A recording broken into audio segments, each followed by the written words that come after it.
One of the biggest mistakes that people make in mobile home investing is buying a mobile home before they know what to look for. Just because it's cheap doesn't mean it's a home to purchase. That's how you end up with soft floors, hidden leaks, busted plumbing, and repairs that eat up profits a lot more than you would think. So today I'm going to go over exactly how to inspect a mobile home, interior, exterior, roof, underbelly, everything you need to know before you buy. My name is George and I've flipped hundreds of mobile homes and I've been in this business since 2017. And I've seen every type of mistake investors make and I've made plenty myself when first getting started. This is the inspection checklist that I use before purchasing any deals. Exterior inspection, check the siding for holes, rot, water penetration, loose or missing skirting, holes in the skirting. If there's damaged siding, most likely means moisture is getting in. So make a note of that. Make sure you're taking photos. Make a note of every single issue that you see on the outside. Bring a little ladder with you. Check the roof. Any rust, any sealant missing, any obvious dips. Make sure you take a photo of the roof if you're not an expert at it, and you can put it into different services like ChatGPT to get some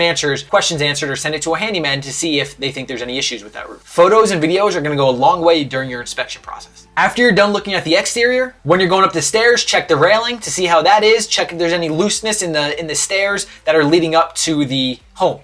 Once you're done with the exterior, obviously, we're going to the interior. Walk every inch of that interior like landmine training. You want to check for soft spots, especially around the windows. When you go to look at the windows from the interior side of things, which you're going to look for cracked windows, fogged windows, sealant, water around the window, soft spots under the windows, that means water's getting in. Make sure you're putting your foot down and pressing a little bit to check to see if there's any soft spots under the windows and around the entire home. And when I say soft spots, they're spongy areas that you feel like a little bouncy. If you feel little dips in the floor, make sure to take a note of that, take a photo, and know exactly where it's at. Look for corners that dip in the home, areas around the tub, around the sink. This is where a lot of water gets. It gets into the flooring and it creates this soft spot. Soft spots are typically the number one thing that you'll find in mobile homes that need to get repaired.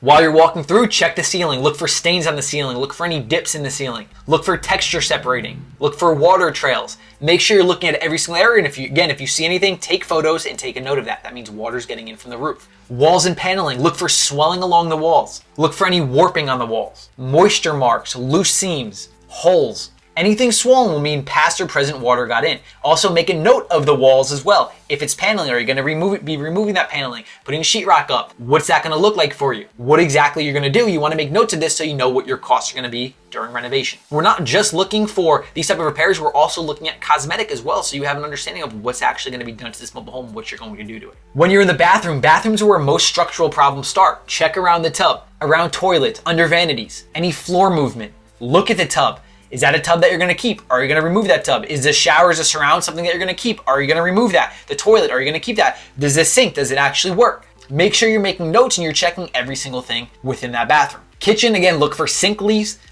cabinet rot, flooring damage, old plumbing. Are you keeping those cabinets? Is the countertop messed up? Are you gonna have to redo that? You wanna make notes of all the cosmetic things. Again, I'm gonna keep saying, so you have notes of these things and you can get back with a price so you know exactly what you're gonna be putting this mobile home, what you can purchase it for, and what your profits are going to be. Same thing for the bedrooms. Make sure you're walking around, looking at the ceilings, looking at the windows and everything else of that sort. Next, we're moving on to electrical, plumbing, and HVAC. Is the house turned on? If it's vacant, you're not gonna be able to tell if any of that stuff works. Yes, you can ask the seller, but they may not know or they may just lie to you. If the electric is on, make sure you're checking all the lights, hitting the light switches, making sure everything works. Looking under the sink for the plumbing, turn on the sink, see if anything's leaking. Test the utilities, turn on the heat, turn on the air. Make sure these things are actually working. Check the hot water, make sure that's working. And if utilities are off, assume something is wrong. This is gonna go into your purchase price. If water is off, assume $300 to $1,000, something's wrong and something's gonna have to be fixed. In the first home I ever purchased, it was a vacant home. The seller told us everything was great. It ended up taking us about a week in order to fix the pipes underneath the home because we didn't know that they were busted and one kept busting after the next.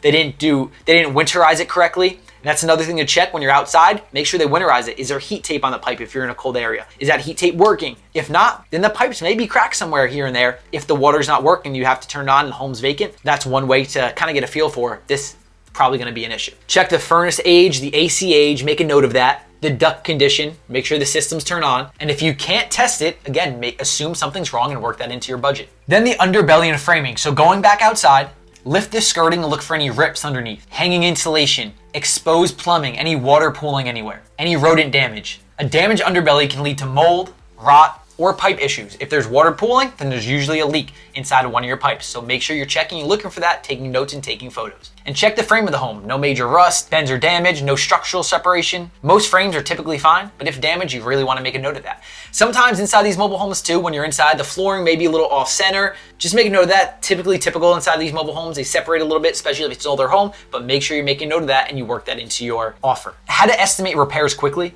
Flooring soft spots, $150 to $300 per area. Full flooring replacement, $2,000 to $3,000. Roof reseal, $500 to $1,200. New windows, $150 to $400 each per window. HVAC repair, $300 to $1,500. Full light repair, $1,000 to $3,500. If you want the exact inspection script, make sure to comment inspection script down below. We also have our free training where we can take you through step by step on how to build your mobile home flipping business. Click down below, free training to get access to, and our Skool community as well. Click down below in the links, get access to our free Skool community. If you're serious about building a mobile home business, check those things out. Make sure to subscribe, ask any questions you have below. We have plenty of other videos that you can watch as well. My name is George, and I'll catch you in the next video.